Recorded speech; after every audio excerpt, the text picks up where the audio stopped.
Hi everyone, welcome to this video where we'll show you how you can participate in the buyout rejection contest on Nibbl. Let's first talk about what the buyout process is. The buyout process allows someone to unlock this whole NFT once it has been fractionalized. This is important because if there isn't a good buyout process, then the NFT on fractionalization will always remain locked in a smart contract and no one will be able to make it whole again. So we have a very interesting buyout mechanism on Nibbl, and it is actually a three-stage buyout mechanism where first stage, a whale comes in and triggers a buyout. Then on stage two, there's a buyout game that happens. And there are participants in this buyout game. One are people who want the NFT to remain fractionalized, and second are people who want the NFT to get bought out. How we are sort of classifying it is first category of people, we refer to them as fish. They are fish, they want to remain together, they want to remain as a community. And second is whale, the person who triggered the word, and crabs, people who are maybe current token holders who want that the NFT gets sold out, so they are able to redeem their tokens for ETH on a successful buyout. So after this stage two and this timer, the buyout result comes out, and either the buyout is rejected or the buyout is accepted. If the buyout is rejected, the NFT remains fractionalized and the community still remains active. If the buyout is accepted, then the person who triggered the buyout is able to unlock the NFT, and people who were owning the tokens, they are able to redeem their tokens for ETH. So let me actually show you a video that we have created that will explain this process.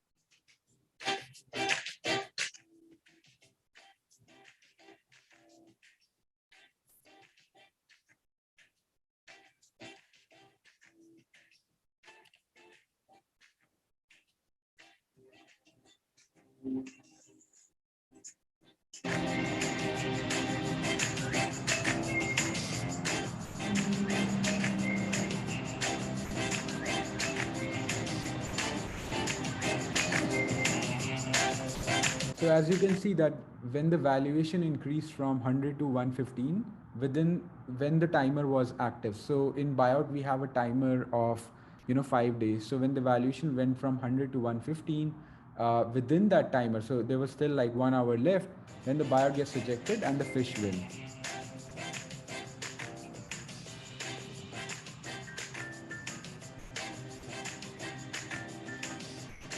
And in scenario two, you can see that the valuation was not able to reach up to the rejection valuation and the shark and the crabs win. So now I'll just actually trigger a buyout on this NFT. You can see that I have to pay 45 ETH. And this amount is actually less than the valuation because you can see 50 minus 5 is 45. So I'm approximately paying 45 ETH. This amount is slightly higher because there's some slippage involved. But eventually I'm going to just pay 45 ETH to trigger a buyout on this collection. Okay, as you can see, my transaction got confirmed.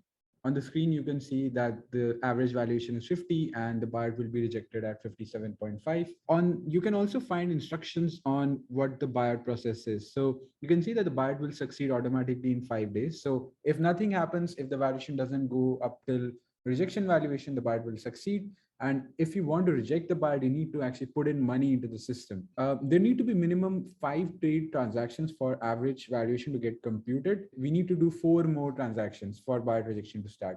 So let me explain this very quickly. So to handle the scenario where someone comes in, buys a lot of tokens, rejects the buyout, and then dumps those tokens like all in one Ethereum block, we don't take instant valuation. We take average valuation of the system, and this is done over few blocks on Ethereum blocks.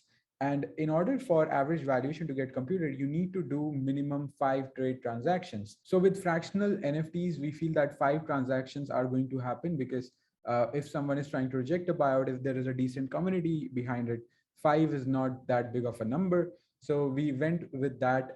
We went with the number 5 when averaging. And you can see, even if now I put in like, let's say 0.5 ETH, and I am do this trade, the average valuation will not get computed.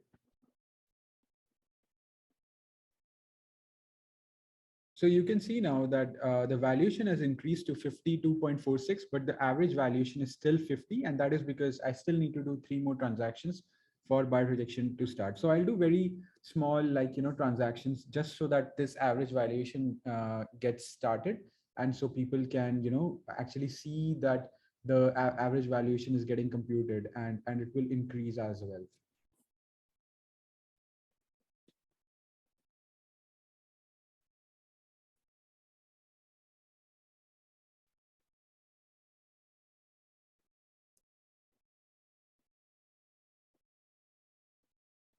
So average valuation is a lagging indicator, and it's always behind the current valuation. But now you can see that as time has passed, I gave my last transaction some more time. You can see it will actually become close to valuation. And as more people buy into the system, then and the average valuation does reach 57.5 ETH, the buyer would get rejected. So this is the buyer rejection process, that people buy tokens to increase the valuation up to rejection valuation. Also, there's another side to this game where the original NFT fractionalizer, or people who held onto the tokens before the buyout was triggered, they can actually sell tokens so that the valuation comes down and the buyer gets rejected. So that is also possible. It's not that the rejection like always happens and the valuation always goes up. It could be scenario that people try to reject, but the original NFT owners, or people who were buying the tokens, who had bought the tokens earlier, they come in and actually decrease the valuation. People who are trying to reject the buyout, they can actually come in and on the chat subsection, and they can talk with each other and discuss like interesting things on how they want to reject the buyout, and they can basically communicate with each other using the chat feature. And they are going to be, for the bounty specifically, there are going to be rewards for people who come in and chat here and post some interesting messages after you do the trade transaction. So for example, I have done these trade transactions. You can come to your MetaMask and go in activity, and then from here you'll be able to find the Etherscan, the ring b Etherscan link, which you can tweet out in when submitting the bounties.